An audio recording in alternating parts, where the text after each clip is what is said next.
Mary Midgley says that a samurai who got a new sword would wander downtown, find a random wayfarer, and then, shwoop, slice them from the shoulder to the opposite flank. This was perfectly acceptable and even considered necessary, as if a samurai were to bungle a stroke in battle, then he'd offend his ancestors and let down his emperor. The process even had a name, tsujigiri. We might think, oh dear, that's not very nice, samurai should be kinder to random wayfarers. But Midgley says there's a large number of people who might say that we're not a historical Japanese person, so we couldn't understand the context, and thus we shouldn't judge. She calls these people moral isolationists, and she argues that their position leads to a number of conclusions which we might not want to accept. If we can't make moral judgments about other cultures, then we might think it works the other way too, that other cultures can't make judgments about us because they couldn't possibly understand our practices.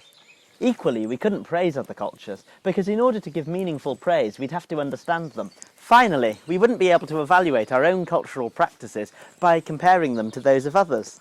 Since moral isolationism leads to some false conclusions, we might then think that we can reject moral isolationism and conclude that we can in fact judge other cultures.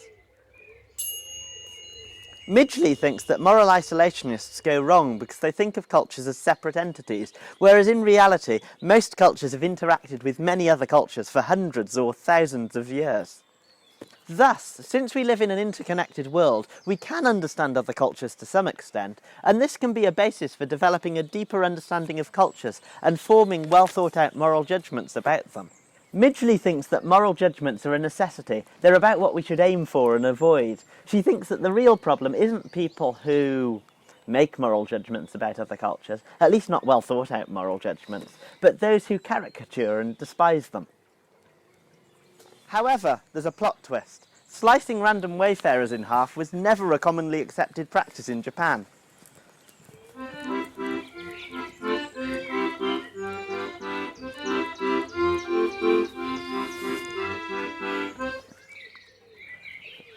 For example, the entry in the Kokushi Digitan Encyclopedia defines tsujigiri as slashing in the street to test one's sword.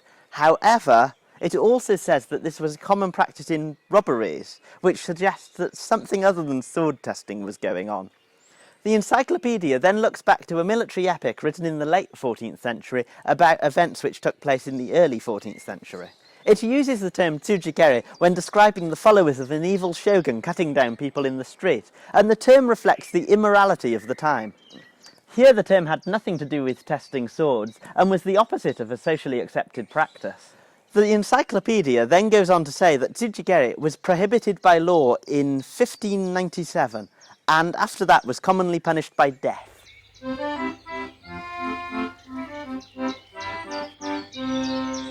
Does this mean anything for Midgley's argument?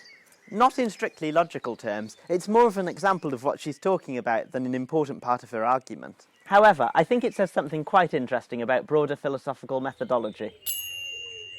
Midgley's paper on trying one's new sword is commonly taught in a lot of university introduction to philosophy courses, and it's indicative of a methodology preferred by a lot of philosophers. The idea of making a very specific abstract claim and a very precise logical argument to defend that claim, and generally ignoring anything extraneous like historically situating the argument.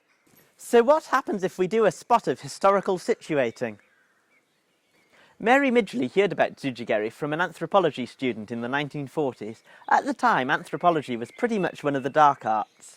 It was very into sweeping generalizations of other cultures based on little or no evidence, and it was pretty tied up with the whole colonialism thing. If we look at the issue of making moral judgments about other cultures from that position, we get a very different picture. Judging non-Europeans as inferior savages played a large part in justifying imperial expansion. And it's a very different thing making moral judgments in a situation where there's vast economic and military power discrepancies. Western judgments of the Middle East as backwards and dangerous have had a much larger impact than Middle Eastern judgments on the West as immoral and decadent. We might think that the important distinction is between a poorly thought out and a well thought out moral judgment. But here we hit another problem. People tend to think of colonialism as an unthinking genocidal madness, when it was more of a highly theorised genocidal system. You can make a well thought out moral judgment which is still abhorrent and wrong. So I guess we're left with the advice that if you're going to make a moral judgment about another culture, just try and make sure it's right, which I suppose isn't very helpful. I think Midgley's argument and conclusion are right, that you can make a moral judgment about another culture, and I also think it's a pretty neat paper. However, I think it's right in an uninteresting way, which can hide more important questions. I guess I'm saying that things are connected to other things, and the philosophical tendency to abstract away from that can seem a little methodologically spurious.